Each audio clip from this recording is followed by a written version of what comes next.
Bonjour, Vincent Cor de Côte d'Armor Destination.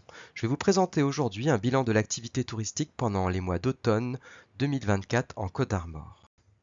Tout d'abord, un état de l'activité touristique depuis le 1er janvier 2024. À ce jour, les Côtes d'Armor ont accueilli 23,7 millions de nuitées.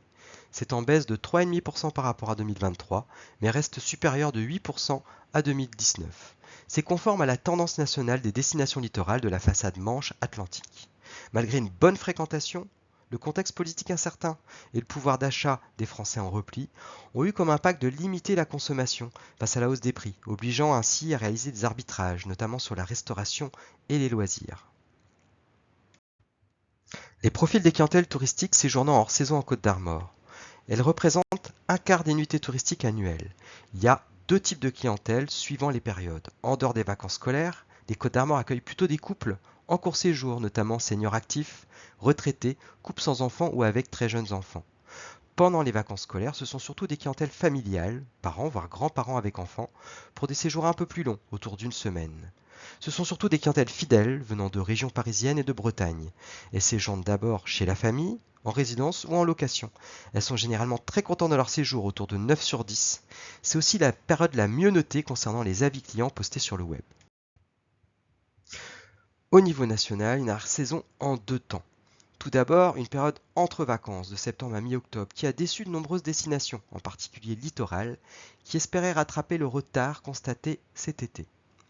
Puis les vacances de la Toussaint qui ont bénéficié de plutôt bonnes conditions météo, d'un bon positionnement favorable du 1er novembre, un vendredi, qui a favorisé la deuxième semaine. Ainsi, cette période a enregistré une stabilité des nuitées françaises et une hausse des nuitées étrangères. Les Côtes d'Armor ont accueilli 2,4 millions de nuitées touristiques sur les mois d'automne. C'est inférieur de 2,5% par rapport à 2023, mais reste supérieur à 2019. Il y a eu un début d'automne en repli pour les clientèles françaises comme étrangères, puis des vacances de la Toussaint plutôt stables, grâce à une bonne deuxième semaine favorisée par le week-end du 1er novembre, un vendredi cette année. Le mois de novembre par contre était plutôt en baisse, malgré un bon week-end du 11 novembre, un lundi contre un samedi en 2023. 78% des clientèles étaient françaises cet automne, venant d'Île-de-France, plutôt en repli cet automne, devant la Bretagne et les Pays de la Loire, plutôt en hausse. 22% des clientèles étaient étrangères, avec une stabilité des nuitées allemandes, un repli pour le Royaume-Uni et la Belgique, et une hausse pour les Pays-Bas. Concernant les destinations locales des Côtes d'Armor, sur la période d'octobre à fin novembre, on note un repli des nuitées pour la plupart des destinations littorales, et une stabilité pour le centre-Bretagne. Les principales destinations sur cette période étaient Dinan Agglomération et Lannion-Trégor Communauté, devant la baie de Saint-Brieuc et Cap d'Arquy-Valandry. Les Côtes d'Armor ont accueilli 2,1 millions d'excursions à la journée sur les mois d'automne. C'est stable par rapport à l'année dernière. Les excursionnistes étaient principalement des Bretons venant d'Ille-et-Vilaine, devant le Finistère et le Morbihan. Ils étaient présents surtout lors des vacances scolaires et lors des ponts. Le taux de satisfaction des professionnels du tourisme sur les mois d'automne en Côte d'Armor est de 50% cette année, contre 60% l'année dernière. La satisfaction est assez faible pour les hébergements, en particulier les locations chambres d'hôtes et hôtels, inférieures à 50%. Elle est aussi très faible pour la restauration, de l'ordre de 33%. Par contre, elle est meilleure pour les activités de loisirs, en particulier les châteaux-musées, avec un taux de satisfaction de 90%, bénéficiant d'une bonne fréquentation des excursionnistes et du tourisme de proximité. Globalement, les chiffres d'affaires sont plutôt en recul pour les professionnels du tourisme par rapport à l'automne dernier.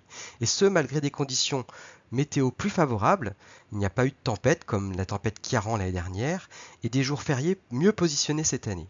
À l'image des mois précédents, le contexte politique et le plus faible pouvoir d'achat des ménages impactent sur leur consommation de loisirs et de restauration.